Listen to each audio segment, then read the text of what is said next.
هاي حلوين، عاملين ايه؟ يا رب تكونوا بخير. معاكم سارة البرادعي. النهارده هنكمل تحليل لمشاهد ايسو الفاطمة، بس المرة دي هتكون الحلقة اللي فاتت اللي هي ال 22. الصراحة انا كنت ناوية اجل الحلقة دي مع اللي بعدها، قلت عشان مشاهدهم مش كتيرة في الحلقة دي فاعمل دمج ما بين الحلقتين وانزلهم لكم المرة اللي بعدها. بس اكتشفت ان المشهدين دول فيهم كمية تحليلات كتيرة ورغي كتير، فاللي هو الحمد لله ان انا ما اخدتش القرار واجلت الحلقة، لان كان الفيديو اللي بعده كان هيبقى طويل قوي، فعشان كده ما خدتش القرار الحمد لله. ومن غير رغي كتير خلينا ندخل في الحلقه على طول، يلا بينا.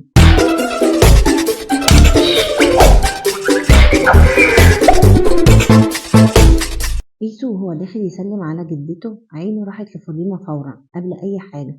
النظرة دي ما كانتش غضب، كانت عتاب. لما دخل وسابها واقفة هو ما كانش عاوز يبعد، هو كان بيهرب من وجعه.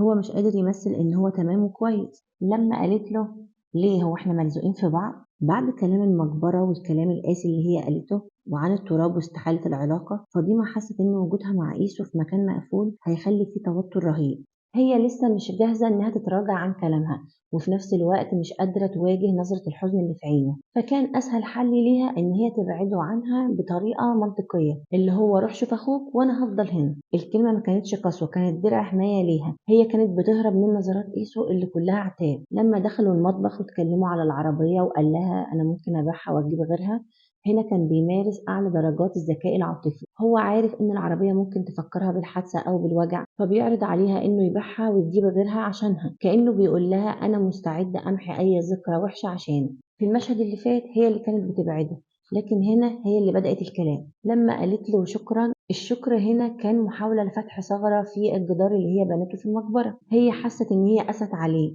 فبتحاول تعوض ده بتقدير مجهوده. بالنسبة لإيسو هو هنا اتعلم الدرس من حوار المقبرة، فبقى بيتعامل برسمية حزينة. هو بيجاوب على قد السؤال ومش بيطول في الكلام. الدافع الخفي هنا هو بيحاول يحترم حدودها اللي هي رسمتها في المقبرة حتى لو ده بيوجع. إيسو مارس السكوت كدرع حماية لنفسه وليها برضه. هو اتوجع لما صدته عند المقبرة، فقرر إن هو يقفل قلبه بالمفتاح لحد ما هي تيجي تخبط على بابه، وده اللي حصل فعلا.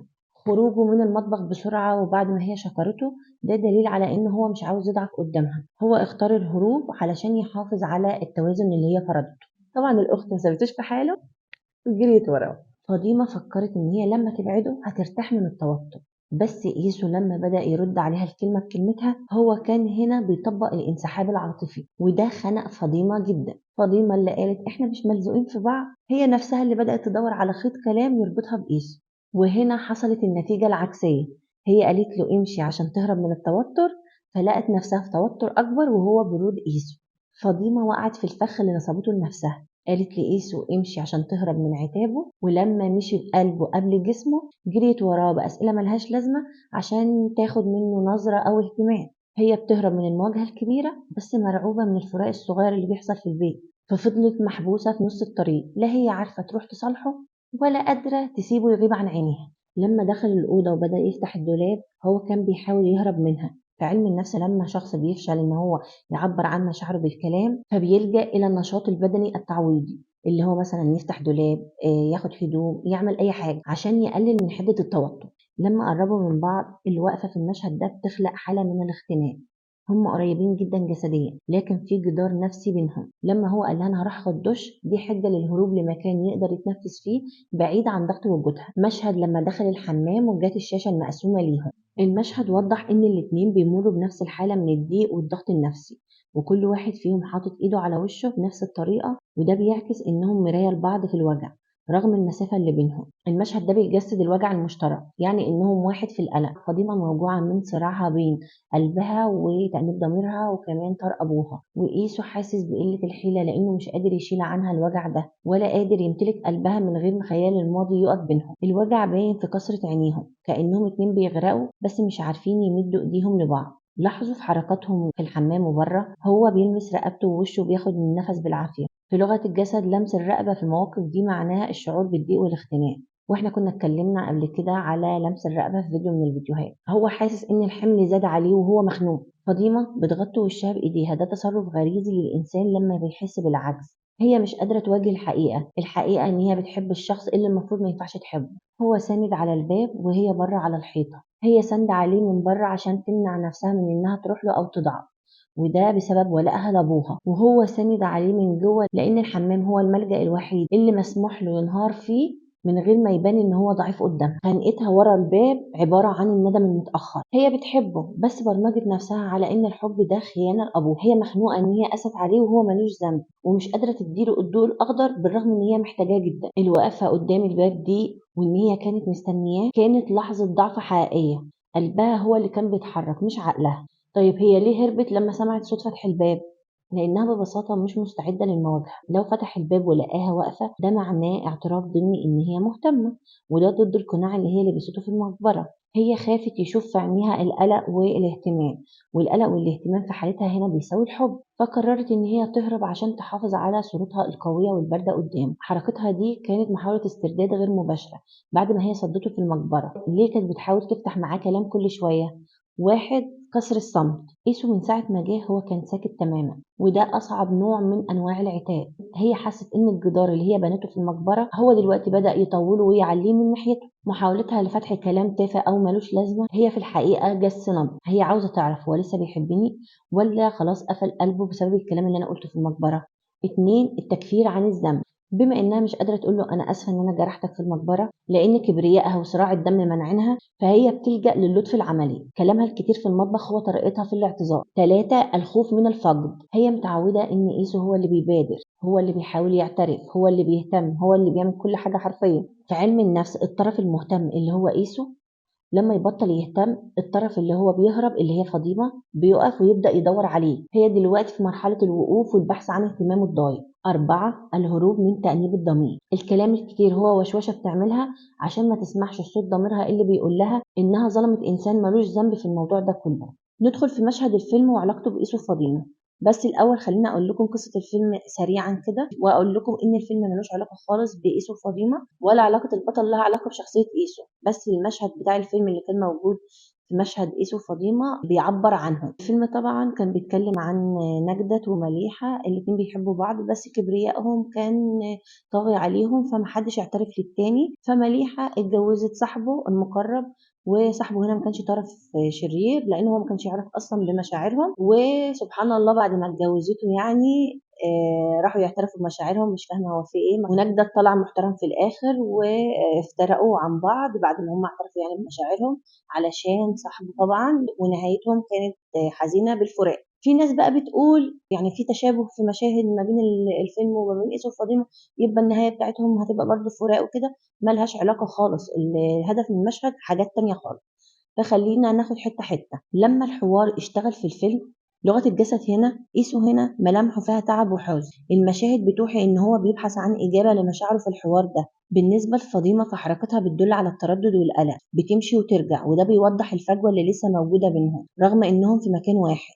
فاطمة وهي بتسمع حوار الفيلم كانت تعبيرات وشها بتقول إن هي مصدومة بالتشابه. ده اللي خلى نظراتها في المشهد تايهة أو قلقانة لأنها لقت وجعهم بيتقال بصوت عالي في التلفزيون قدام إيسو. وجود المشهد ده بالذات من الفيلم وإيسو بيتفرج عليه وفاطمة بتسمع الحوار ما كانش مجرد صدفة، ولها كذا هدف.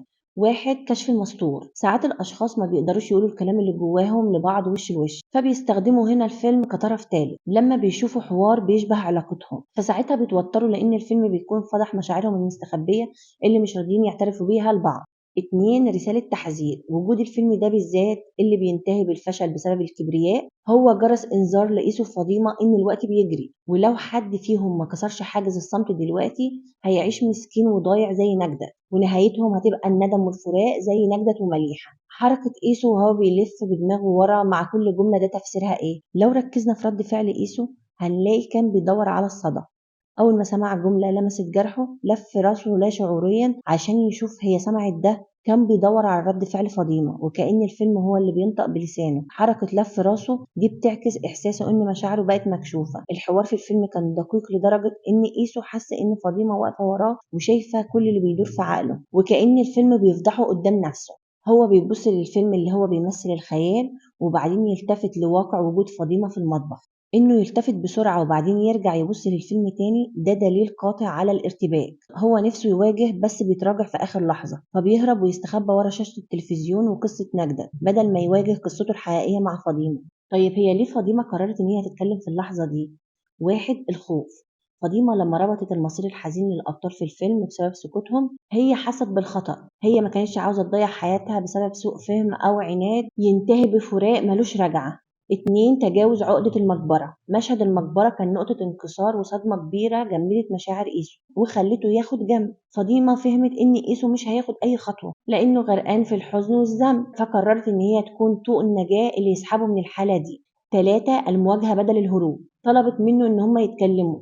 هي ما كانتش عاوزة مجرد دردشة، هي اختارت المواجهة عشان تخرج علاقتهم لبر الأمان. ببساطة الفيلم كان عبارة عن ترمومتر لمشاعرهم، كل ما الكلام في الفيلم بيسخن التوتر بيزيد، لحد ما فاطمة قررت إن هي تاخد الخطوة دي. ندخل في لحظة قفل الفيلم، الهروب من المراية، ودلوقتي وقت المواجهة الحقيقية. لما فاطمة طلبت منه إن هو يقفل الفيلم، هنا هي عملت اقتحام للعزلة اللي إيسو كان حابس نفسه فيه. هي مش قادرة تتحمل الصمت اللي هو فيه، هي محتاجة إجابات، هي عاوزة تخرج من حالة الغموض اللي بدأت تسيطر على علاقتهم بسبب موضوع المقبرة. فاطمة هنا بدأت الكلام لما قالت له هتفضل ساكت كده. هي هنا بتنفجر من البرود اللي هو صدره لها من ساعة ما وصل البيت. هي حاسة إن إيسو اللي تعرفه بيضيع منها، ودلوقتي اللي قاعد قدامها النسخة التانية اللي من غير روح، وده مرعب جدا بالنسبة لها. لما قالت له انت مش هتقول حاجة بعد الكلام اللي انا قلته لك في القبر، هي بتدور عن مخرج لنفسها وليه من سجن الماضي. فاطمة قالت جملة قوية جدا، قالت لما انت بتسكت كده انا بحس ان انا اتخنقت. هي هنا بتوصف السكوت مش مجرد عدم كلام، لا ده ضغط نفسي بيسحب منها الاكسجين. هتلاحظوا اول ما قالت الجمله دي راح جاي على طول قايل لها ايه الكلام اللي انا ما حبيتهوش. يعني لما كنت بتفرج على المباشر ما كنتش واخده بالي ان هو قال الكلام ده بعد ما هي قالت الجمله دي، وهنا اصلا واضح ان هو فهم كلامها غلط، لان هي بتتكلم ان سكوته بيخنقها بس مش قصدها ان مشاعره هي اللي بتخنقها. هو فهم ان مشاعره بتخنقها، هو خايف ان الحب نفسه يكون حمل تقيل عليها في اللحظه دي. هو شايف ان هي مش مستعده نفسيا ان هي تشيل مسؤوليه اعترافه بالحب، كانه بيقول لها خلاص انا مش حاسس بحاجه فريحي نفسك عشان ما يسببش ليها ضغط. لما ايسو قال ان هو ممكن يكون اندمج في دور الزوج فعشان كده بيحس بالغيره، هو خايف ان هو يعترف بحبه فترد عليه برد قاسي زي اللي ردت عليه في المقبره، فقرر ان هو يغلف حوار الغيره في ان هو في دور الزوج او ان هو بيمثل يعني. طيب هي ليه زعلت وقامت ومشيت؟ 1. الصدمة من سهولة الاستغناء. لما إيسو قال إن هو مش فاهم مشاعره وإنه مش متأكد لو ده حب ولا لأ، هو قرر ينكر مشاعره دي أو يخليها مش واضحة عشان يديها مساحة تنفس. هو اختار إن هو يبان إن هو متلخبط قدامها أحسن ما يبان إن هو ضاغط عليها بمطالب عاطفية هي مش قادرة تديها دلوقتي. إيسو بعد مشهد المقبرة بقى خايف من لسان فاطمة، خايف لو اعترف بحبه صراحة تسمعه كلام يوجعه أكتر أو تفكره بالطار تاني. فبيعمل إيه؟ بيعمل خط رجعة. لما بيقول أنا مش عارف مشاعري دي صح ولا غلط، أنا ممكن عشان دور الزوج فبغير، هو هنا بيسيب لنفسه مخرج. لو هي صدته هيقول لها إيه؟ ما أنا قلتلك إن أنا مش متأكد. ولو هي قبلت هو هيقدر يطور مشاعره دي أكتر. هو بيلعب على الهادي عشان ما ياخدش منها صدمة تانية تنهي علاقته بيها للأبد. ده غير إن إيسو راجل وكرامته وجعته لما هي قطعت عليه الطريق قبل ما ينطق. فاطمة لما ودته المقبرة ما كانش قصدها خالص إن هي ترفض حبه، هي كان قصدها حاجات كتير، وطبعا أنا شرحت الحاجات الكتير دي في الفيديو اللي فات أو اللي قبل اللي فات، وهو طبعا صنفها إن هي رفضته فعشان كده حس إن كرامته انجرحت. فالكلام اللي قاله وجعها لأنه حسسها إن مشاعره من ناحيتها هشة أو مؤقتة. طبعا هي زعلت ومشيت وبعدين رجعت. هي زعلت لأنها كانت مستنية منه رد تاني غير ده، بس هو ساب الباب موارب لما قال لها لو ما كانش حب فالمشاعر هتختفي. وهنا أقصد لما هي قالت له لما نتطلق المشاعر الغيرة دي هتختفي، فقال لها إيه؟ قال لها لو ما كانش حب المشاعر دي هتختفي. هي كانت عاوزة تحس إن هي استثناء مش مجرد حالة أو دور بيمثله. رجوعها في لحظتها دي بتمثل الغيرة من فكرة النسيان. فاطمة ما قدرتش تمشي لأنها اتخضت من فكرة إن إيسو ممكن فعلا يصحى في يوم ما يحبهاش وينساها عادي، وده اللي هي كانت خايفة منه أصلا، وعشان كده أخدته للمقبرة عشان تتأكد. بس هو فاجئها بالرد اللي هي كانت خايفة منه، تشبيه الإنفلونزا لما هي قالتها كانت بتقولها بكمية السخرية والوجع في نفس الوقت. هي عايزة تقول له يعني أنا بالنسبة لك شوية برد وهيروحوا. هي هنا كانت بتستدرجه عشان ينفي الكلام ده، هي بتسأله من كتر وجعها كأنها بتقول له اكدب عليا وقول لي إنها مش إنفلونزا، قول لي إنها حالة مرضية مزمنة مش هتخف منها أبدا. التحليل النفسي لمشهد لما هي راحت ورجعت في نفس اللحظة دي، في علم النفس لما الشخص بيمشي ويرجع في ثواني ده معناه إن الصراع الداخلي وصل لأعلى درجة. عقلها بيقول لها امشي، وقلبها بيقول لها لو مشيتي هتخسري لي الأبد. رجوعها كان صرخة عشان تلاقي مخرج للحزن اللي سببه لها بكلامه عن إن المشاعر ممكن تختفي. هما الاتنين بيحبوا بعض جدا، بس كل واحد فيهم مستني التاني يرمي سلاحه الأول. لما قام وقال لها انت عاوزة المشاعر دي تختفي ولا لا، سؤاله ده هو أذكى حاجة عملها في الحوار ده. هو هنا شال القناع وقرب منها وسألها بوضوح، انت يا فاطمة اللي عاوزة المشاعر دي تخلص؟ كأنه بيقول لها الحل في ايدك انت، لو انت عاوزة المشاعر دي تنتهي قولي، بس انا مش هنهيها من عندي. طيب هتقولوا لي يا سارة فاطمة كانت محتاجة طمأنة، بس قيسو بدل ما يجي يطمنها استعمل السكوت، فده المفروض يأكد لها ان هي صح وتبعد. لما فاطمة أخدت قيسو للمقبرة هي كانت بتعمل اختبار قوة، هي كانت متخيلة إن قيسو هيقنعها بحبه برغم الدم فتبقى هي المسيطرة على الموقف. لكن لما قيسو استخدم السكوت والبرود هنا هو سحب منها السيطرة. فجأة لقت الأمان اللي هي كانت متعودة عليه واهتمامه بيها اختفى. الإنسان طبيعي بيجري ورا الحاجة اللي بتبعد عنه. لما حست إن هو بينسحب أو إن مشاعره بدأت تهدى اتخضت وخافت تخسره للأبد، فبدأت هي اللي تقرب علشان تسترد مكانتها في قلبه تاني. وأكرر تاني الخوف. فاطمة عاشت حياتها في صراعات دم وقتل وطار ووجع ووحدة، وقيسو كان النقطة المنورة الوحيدة اللي في حياتها حتى لو هي ما اعترفتش بده. لما قيسو سكت وبقى غريب عنها هي حست بيتم عاطفي، هي ما قدرتش ان هو ما بقاش يتكلم معاها او مهتم بيها زي الاول. هنا الوجع بتاع تجاهل قيسو طلع اكبر بكتير من وجع الطار والمقبرة، عشان كده خوفها من بعده غلب كبريائها بتاع الماضي. الخوف من الفقد هنا كان اقوى من الرغبة في انه يطمنها. فاطمة قربت لانها اكتشفت ان حياة من غير قيسو اصعب بكتير من حياة مع قيسو بوجع الطار. انتوا متخيلين مشاعر فاطمة وصلت لفين؟ اي نعم هي مش بتعبر بالطريقة المباشرة، بس كل كلمة وكل نظرة وكل حركة بتدل قد ايه مشاعرها قوية من ناحية قيسو. الانسحاب بتاع قيسو هو اللي خلاها تحس بان هي غلطت في حقه او انها هي اللي طفشته، فبدل ما هي تاخد جنب عشان يطمنها جريت وراه علشان تصلح اللي هي كسرته عند القبر. زي ما قلنا قبل كده المفروض قيسو كراجل بيحب ومسؤول يروح يطمنها ويقول لها انا اكبر من الماضي وانا امانك. ده التصرف البطولي اللي بيبني ثقة حقيقية واللي يخلي فاطمة تفتح قلبها وتستعد ان هي تدخل العلاقة دي. بس قيسو ما عملش المفروض، هو عامل رد فعل انساني مجروح، هو بشر واتوجع من كسرها ليه، فبدل ما تاخد موقف زعل لانه ما طمنهاش اخدت موقف استعطاف لانها خافت تفقده. الصراحة انا هقول لكم اللي انا كنت عاوزة اشوفه، كنت محتاجة ان هو يروح بكل شجاعة ويقول لها انا بحبك ومش فارق معايا الماضي وكده بالطريقة دي اللي هي فيها شجاعة فيها ثقة. كان نفسي بقى هو يروح يقول لها كده وبعدين يقوم قايل لها ايه، يقول لها بس انا مش هضغط عليكي واضايقك واعتبري الكلام ما حصلش، فيبقى طمنها اول حاجة وفي نفس الوقت اخد موقف ويحصل نفس الحوار بقى ان هو يسكت وهي تبدأ تفتح معاه كلام وكده. ده اللي انا كنت حابة اشوفه. طيب يا سارة هل قيسو غلط؟ ممكن نقول ولا. الصح فعلا ان قيسو يروح يطمنها، لكن قيسو سكت والصمت بيزود الفجوة. السكوت ده ما كانش خطة منه على فكرة، ده كان وجع وحزن. قيسو فشل في انه يكون الراجل اللي بيطمن بالشكل الصح، بس نجح من غير ما يقصد ان يخلي فاطمة تعرف قيمته لما سحب اهتمامه. فاطمة ضعفت لانها كانت محتاجة قيسو اكتر ما هي كانت محتاجة المنطق، انما فاطمة ما ضعفتش لان قيسو صح، هي ضعفت لانها خافت. والخوف من فقدان الشخص اللي بنحبه بيكون اقوى من رغبتنا في انه يطمنا. هل قيسو ما طمنهاش خالص؟ لا هو طمنها لما قال لها ان هي مش اللي قتلت ابوه ولا هو اللي قتل ابوها وانه مركز عليهم هما. ورد قيسو هنا كان قاطع. جمله انت ما قتلتيش ابويا وانا ما قتلتش ابوكي دي جمله عبقريه نفسيا. قيسو هنا بيعمل فصل ما بين هويتهم كاشخاص بيحبوا بعض وبين ماضي اهاليهم. هو قرر ان هو مش هيعيش سجين لغلطة ناس ماتوا، ونظراته وهو بيقول انا مش ببص لحد غيرك وغيري هي دي اللي خلت فاطمة تهدى وتاخد الطمأنة اللي هي كانت محتاجاها. ودي بالنسبة لراجل مجروح هي اقصى طمأنة يقدر يديها لها وقت الزعل.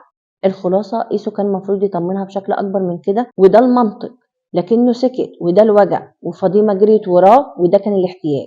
المشهد ده بيثبت ان الحب احيانا بيمشي بالقلب مش بالورقة والقلم. ندخل على المشهد الجميل اللي هو مشهد الجسر لما كانوا في العربية وقالت له انا كبرت معاك. نبدأ المشهد من اوله. ليه هي سألته عن الغيرة وهي مش بتبص له؟ دي حركة ذكية جدا من فاطمة. هي سألته وهي باصة للأرض عشان تحمي كرامتها منه، انه يقول لها لا، وفي نفس الوقت الخوف من المواجهة. فاطمة خايفة لو بصت له ولقيته بيضحك أو بيقول لها لأ مش بغير تتقهر، هي عاوزة تستكشف مشاعره بصوته بس الأول. هي بتختبر صمت إيسو اللي جننها طول اليوم، كأنها بتقول له ها أنت لسه هتقولي إن أنت في دور الزوج ولا الغيرة اللي في عينك دي حقيقية؟ رد إيسو لما قال لها أنت إيه رأيك؟ لما إيسو رد برأيك إيه، هو هنا رمى الكرة في ملعبها. تفسيره هو مش عاوز يقول لها أيوة بغير عشان ما يبانش ضعيف وفي نفس الوقت مش قادر ينكر، فبيقول لها أنت شايفة إيه؟ النار اللي في عيني دي محتاجة كلام يا أخت فاطمة.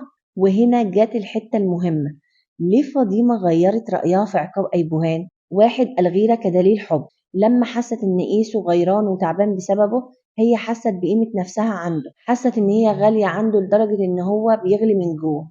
اتنين، التضحية بالماضي، عشان تطفي النار اللي في قلب إيسو كان لازم تضحي باللي بيضايقه، فقالت له معاك حق إن أنت تعاقبه. هنا هي بتقول له بوضوح لو أيبوهان بيضايقك أو بسبب تصرفاته بيخليك تغير يبقى هو ملوش لازمة عندي وعاقبه زي ما أنت عاوز. فاطمة كانت متمسكة بأيبوهان لأنه بيمثل طفولتها وكمان عشان أبوه اللي رباه. بتغيير رأيها هي بتعلن ولائها لإيسو، كأنها بتقول له أنا مش هدافع عن حد بيأذيك حتى لو كان بيمثل الطفولة. هي اختارت إيسو عن طفولتها، وده اللي أنا كنت قايلاه في فيديو من الفيديوهات هحط لكم المقطع دلوقتي. إيسو شايف بس الخطر، فاطمة شايفة الوفاء والذكريات، والصراع ده مش هينتهي بالمنطق، هينتهي لما واحد فيهم يضحي بجزء من هويته عشان التاني. إيسو يضحي بانتقامه أو فاطمة تضحي بإيمانها للماضي. الكلمة الجميلة لما قالت له أنا كبرت معاه، الجملة دي هي اعتراف حب غير مباشر وأقوى من كلمة بحبك بكتير، خصوصا لما تطلع من شخص زي فاطمة. لما إيسو فكرها وقال لها مش ده طفولتك، هي ردت عليه وقالت له أنا كبرت معاك أنت. كانت تقصد ذكريات الطفولة انتهت، هي كأنها بتقول له أنا كبرت وشفت الدنيا وفهمت الحقيقة معاك أنت وبسببك أنت، فما بقتش البنت الصغيرة اللي بتنخدع في الناس. هي قطعت علاقتها بالماضي اللي هو أيبوهان وأبوه وربطت حاضرها ومستقبلها بإيسو. فاطمة كانت محتاجة تتأكد إن إيسو مش بيقوم بدور الذوق، هي كانت محتاجة تشوف الراجل الغيران عليها بجد. فلما سألته قال لها إيه رأيك، هي شافت إن حبه ليها حقيقي لدرجة الوجع، فهنا هي قررت إن غيرة إيسو أهم عندها بكتير من ذكريات أيبوهان. لو ركزتوا في عين إيسو لما قالت الجملة دي هتلاقوا نظراته اتغيرت تماما. إيسو ما كانش متوقع ده من فاطمة، هو كان فاكر إن هي هتفضل تدافع عن أيبوهان وتوجع قلبه، فلما لقاها باعت أيبوهان عشانه حس بانتصار عظيم. الغيرة اللي كانت هتموته من أيبوهان انطفت في ثانية لأن الكلمة اللي هي قالتها معناها إن أنت الأهم عندي. المشهد السكر لما رفع التسجيل فوق وقاعد باصص عليها، الابتسامة المستمرة دي مش ابتسامة شماتة في عمه بس، دي ابتسامة طبطبة غير مباشرة لفاطمة، كأنه بيقول لها شفتي أنا بعمل إيه عشانك وعشان أخوكي. رغم إن الموقف يستدعي إن هو يبص لعادل أو للرجالة اللي واقفة، قيس عينه مغروزة حرفيا في فاطمة.